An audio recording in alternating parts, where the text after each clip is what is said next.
Hi, I'm Katie Barr MacDougall, a Boca Beachside resident, 161 Northeast Wavecrest Court. Today, I'd like to share with you a project that local residents and commercial property owners have been working on for quite some time. We're calling it the Boca Beachside Safety and Design Initiative. Recently, we were in touch with members of the Planning and Zoning Board. We expressed our concerns and ideas to them, and they were very supportive. In the city's March 1st digital newsletter, the caption reads, "Heads up, Boca, new crosswalks installed along Palmetto Park Road. This is to alert drivers that people will be walking to the beach and to parks, to be aware." Now, however, once the beachgoers go across the bridge, this is what you'll see.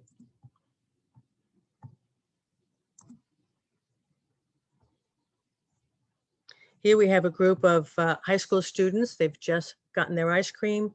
Now they're headed across Palmetto Park Road to their bus. As you can see, there are no crosswalks on East Palmetto Park Road, so the students have to basically run for their lives. This is a camera that was installed at Sprinkles and Scoops on the northeast corner of Wavecrest Way and East Palmetto Park Road. The owner of Sprinkles and Scoops told us this goes on all day long. Since the COVID lockdown, it's been even worse. Run, run, run. There you go. Run, run, run. Very unsafe conditions. We would really like to bring this to your attention. So our beachside concerns are regarding, number one, the lack of crosswalks, sidewalk safety, cyclist safety, the speeding cars that come over the bridge, and the blind spots, which are caused by cars parked close to the curb on East Palmetto Park Road. Here we have an example of sidewalk safety. Now, we've got the broken sidewalk. This is on the south side of East Palmetto Park Road. We've got loose FP&L wires. I have to take 1 minute and say thank you, Mayor Scott Singer, because when he saw the images of the broken sidewalk in front of 770, he immediately had the crew out there and they repaired the sidewalk. So thank you, Mayor Singer. We're happy that you listened to us. Back to the sidewalks again, they are very narrow, especially on the south side of the street. You cannot have more than 1 or 2 people walking on the sidewalk at one time. Here we have the FP&L posts, which we're saying are a hazard. They're encroaching on the sidewalk. We show a mom, a little girl, and her grandmother going to the beach. The mother is falling into the street. You know, God forbid a car comes by in a situation like this. So here we have, you just crossed the bridge. What do you see? You see the FP&L poles. So not only are they a hazard, but they're very unsightly. FP&L can bury them. We've already talked to them. They can bury the power lines. They can reuse the power line poles, and the cost will be a little under $800,000. So now we are on to cyclists. We have cyclists on the sidewalk, cyclists in the street that are at a hazard because car drivers can just open their car door and the cyclist is going to be hit. We've already had one accident where the cyclists on the sidewalk have crashed into one of the power line poles. Now, just on any given day, not all of East Palmetto Park Road, but the vacant sections of East Palmetto Park Road are very neglected. There's trash, there's graffiti. It's just so unsightly and not worthy of Boca Raton.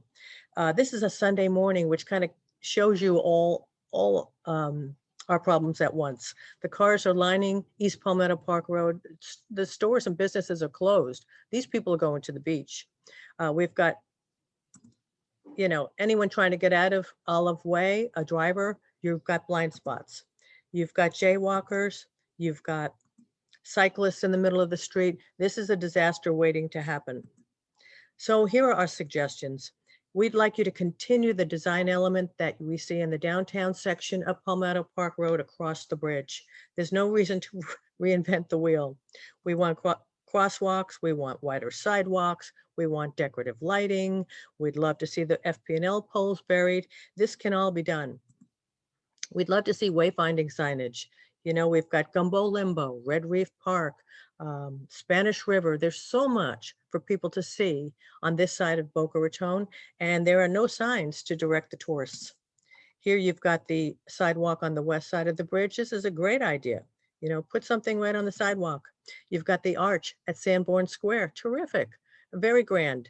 Yeah, we're not asking for something like this, but we would like some type of designation telling people that they've entered a special spot in Boca Raton.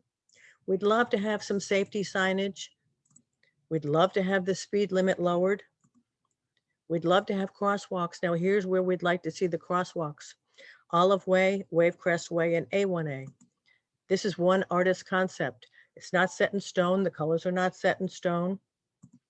Here you see a little close-up of it. We've got the turtle in the center of the street. We've eliminated some of the parking so that there's no blind spots for drivers. We actually liked these design concepts so much that we've incorporated them into our local street signs for Port Lamar, Riviera, and Sun and Surf. We'd like to say thank you to Douglas Mumar and his team over there at Mumar and Associates. We'd like to say thank you to Mr. Jim Batmazian for being so generous as to agreeing with us and helping us get this design put together. And we'd like to say thank you to you, City Council.